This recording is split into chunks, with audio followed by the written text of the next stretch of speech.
Aku dan Ferry sudah berada di jalan untuk pulang. Ferry akan mengantarku ke kantor terlebih dahulu.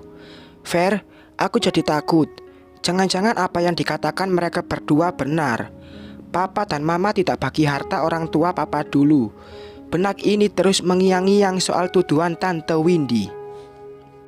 Kalau masalah itu, biar saja, Rel. Kalau benar, ya kamu harus ikhlas dengan apa yang kamu miliki itu.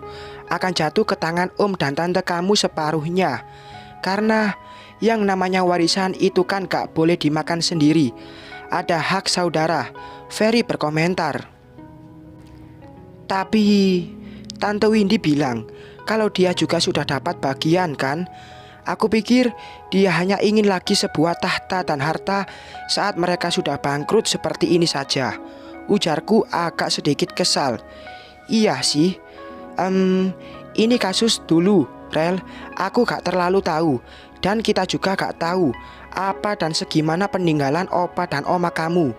Pastinya sebelum dapat warisan, Papa dan Mama kamu itu udah punya harta jeripaya mereka. Jadi gimana? Tanyaku. Santai saja, jangan jadikan beban. Tapi, apa kamu siap kalau kehilangan harta kamu separuhnya? Ferry memberiku pertanyaan. Aku diam. Harta itu hanya titipan, Rel. Kalau memang masih ada hak mereka, kamu harus siap kehilangan. Apa yang dikatakan Ferry membuat diri ini sadar. Memang benarnya begitu. Aku manggut-manggut. Iya, aku ikhlas, Fer. Alhamdulillah. Tiba-tiba aku teringat dengan rumah opa dan oma. Rumah itu masih ada dan tak ada satupun yang diubah sesuai permintaan papa dulu pada asisten rumah tangga rumah opa dan oma. Apa dari sana aku bisa dapat bukti soal pembagian harta warisan atau apapun? Fer, aku kembali bersuara. Dipikir-pikir, apa aku harus mengajaknya? Otomatis aku akan merepotkannya lagi. Apa? Wajah sok coolnya melirik santai sambil senyum-senyum. Is, jangan senyum-senyum. Gimana kalau kamu temenin aku ke rumah almarhum opa? Kesana cuma 3 jam kok. Aku gak ada temen. Gimana? 3 jam? Iya, kaget. Aku manggut-manggut.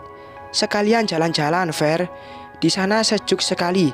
Aku juga lama gak ke sana. Siapa tahu ada petunjuk dari sana. Si Mbok di sana mungkin tahu sesuatu. Ya sudah, sekalian jalan-jalan. Tapi aku akan ajak Tania. Boleh?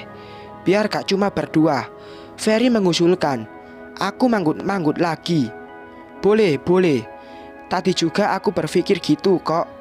Berduaan sama kamu lama-lama juga takut. Jelasku. Aku yang takut berduaan sama kamu. Kamu itu udah pengalaman. Sedangkan aku belum. Aku kaget dengan jawabannya. Hah? Maksudnya pengalaman? Aku mulai menduga sesuatu hal yang berbau ledekan. Maksudnya kamu udah pengalaman pergi ke sana.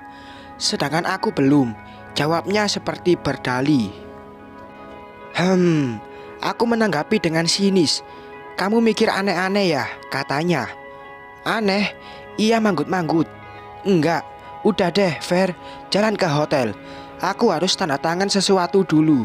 Siang ini kita langsung pergi, biar gak kemalaman. Titahku dengan nada santai. Aku pun memutuskan untuk pergi ke rumah almarhum opa dan almarhum oma. Sudah niat juga beberapa bulan yang lalu, tapi malah banyak masalah. Baru teringat lagi. Sekalian juga aku ingin bersilaturahmi dengan si Mbok di sana. Mungkin sudah makin tua saja. Terakhir bertemu waktu masih ada Mama, beberapa tahun sebelum Mama meninggal dunia. Jadi aku akan pergi bersama Ferry dan Tania. Biar ada teman juga. Sekalian Tania liburan. Kalaupun kemalaman, kan besok hari Minggu.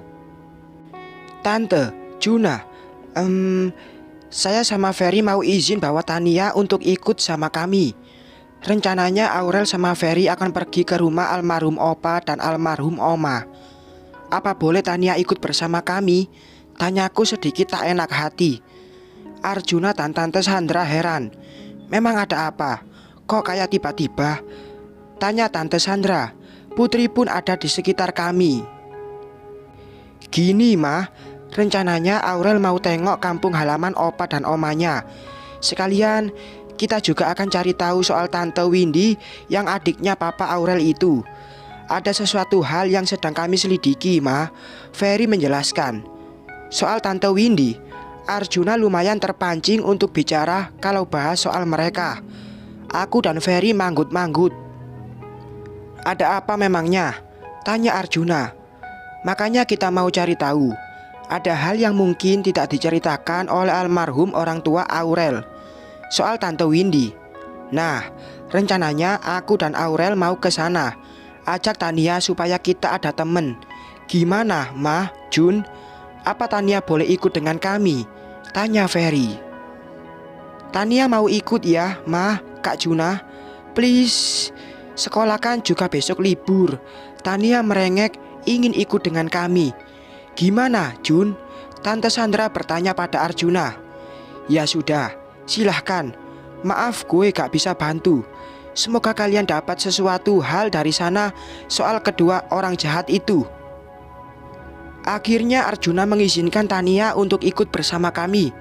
Sepertinya Arjuna masih menaruh dendam pada Tante Windy dan Om Idris. Nampak dari cara ia bicara kalau bahas soal kedua orang itu. Dan akhirnya kami pun pergi bertiga. Tak lupa bawa pakaian beberapa. Mungkin saja di sana gerah. Kita akan berganti baju beberapa kali. 3 jam perjalanan akhirnya sampai di kediaman almarhum orang tua Papa dulu. Opa dan Oma pun sudah tiada sebelum almarhum Papa tiada. Jadi rumah ini sekarang hanya dijaga oleh Simbok yang sejak dulu bekerja bersama Opa dan Oma. Usia Simbok juga tidak beda jauh dari mereka. Jadi kalau ada sesuatu hal, mungkinkah Simbok tahu? Opa dan Oma bukan asli orang sini. Katanya mereka hanya berpindah rumah dan berbisnis di sini. Maka dari itu mereka menyebut dirinya tidak dengan khas Jawa, seperti Eyang atau Mbah. Aku memanggil mereka dengan Opa dan Oma saja. Tania, kami sudah sampai. Seperti biasa kalau di dalam mobil Tania hanya tidur. Dekat pun tidur, apalagi perjalanan jauh seperti sekarang ini. Setelah aku bangunkan dari depan sebelum turun dari mobil, Tania belum juga bangun. Posisi mobil sudah memarkir tepat di depan rumah Opa dan Oma yang lumayan besar. Rumah berwarna putih yang catnya masih bagus, namun agak pucat itu dibangun 2 lantai. Kalau dilihat dari depan, lumayan seram juga. Bersambung.